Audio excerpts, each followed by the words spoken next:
All right, we've got tech coming right up here now, and this is something that might interest quite a number of you. The rise of influencing via YouTube is something that is to be spoken of because of the money people can earn. So a number of people have gone into YouTube to, become YouTubers, as it were, lifestyle YouTubers, tech YouTubers, entertainment YouTubers, and all of that. But recently, there's been a rise on the integration or the use of artificial intelligence when it comes to YouTubing.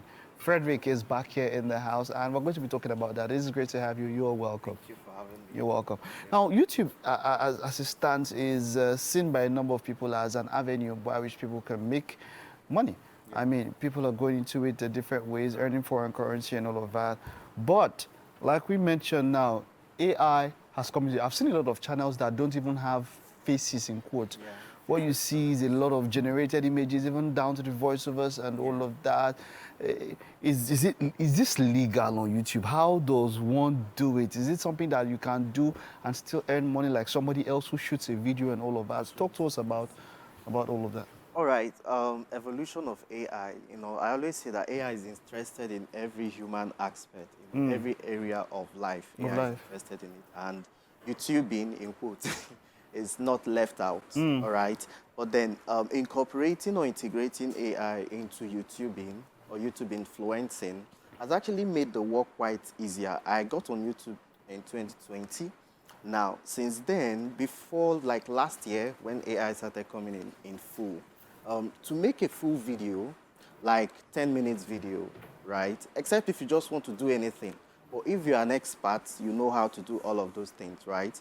It will take me at least 7 days to complete because there are different stages that, you go through to finally be able to publish a video on YouTube. I'll mention them. The research, where you get to research the topic you want to talk about on YouTube, you script, all right? Then the next thing is now the shooting phase, all right?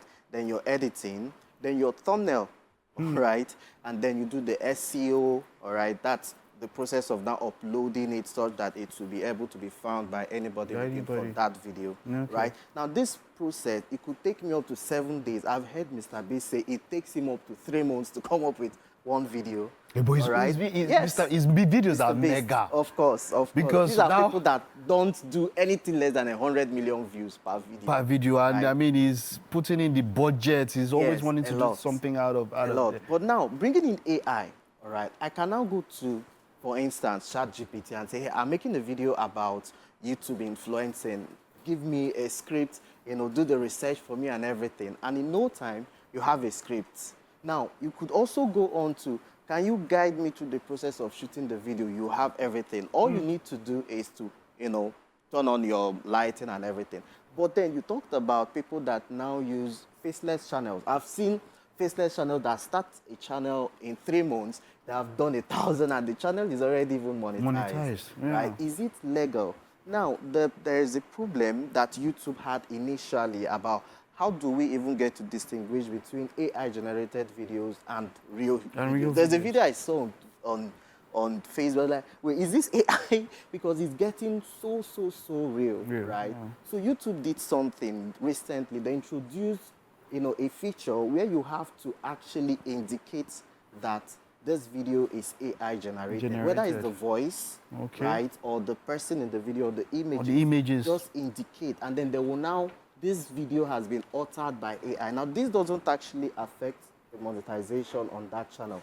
If I'm not doing that, it's now where your channel can be at risk of being clamped down if they get to find out, right? So the bringing in AI into YouTubing is actually like something that's been used to make the process a lot easier. Like some people that are shy of the camera can now actually run a successful YouTube channel without ever even buying one single ring light. You see, because from making a video of a person, an AI-generated person, to images, to voice, to everything, AI can literally automate the whole process for you. And all you need to do is just sit and how far, if you look into the future, generally now, not just only on YouTube, talking about AI generally, how far do you think this will go? I know we've spoken about AI taking jobs. Now AI can copyright, like you said, AI can do research. These are things that normally one would employ a team for. Yeah. One person can sit down behind the system and get to do all of this now. How far do you think this can go? Do you think there's that talk about, you know, Elon Musk now recently with the robots that he has put out, and then of course, with the driverless taxis and the driverless cars. How far do you think this can go? Where do you think it can get to the point where AI breaks out of that control, where we cannot control it? Because now it's all about control. Yeah. You know, this question is quite peculiar. That even what's his name, Elon Musk, may try to shy away from it, right? Well, if you watch a lot of sci-fi movies, right, you see a whole lot of, you know, robots, AIs taking over the world and everything. Okay. Well, in the future, I don't want to say it will happen, and I don't want to also say it won't happen, because it's actually not inevitable, right? It's not inevitable. So we just have to start getting ready for what could happen. What could happen? Because, you know, if you look at some of these AIs, how good they are with different things That they're doing. You know, I typed, "Can you tell me something about me?" on ChatGPT. I was like, what did you just do? You know, because these things have access to the internet, and it gets to know every single person that his or her data is available out there. Well, Frederick, this has been quite interesting. And like you said, we'll just get to see how it goes and see how we can adapt and live with it, because it is here. Thank you very much, Frederick. It was a pleasure talking to you. All right, well, hope you're able to pick one or two things there. We'll take a time out now. Stay with us. There's still a bit more to come on the show.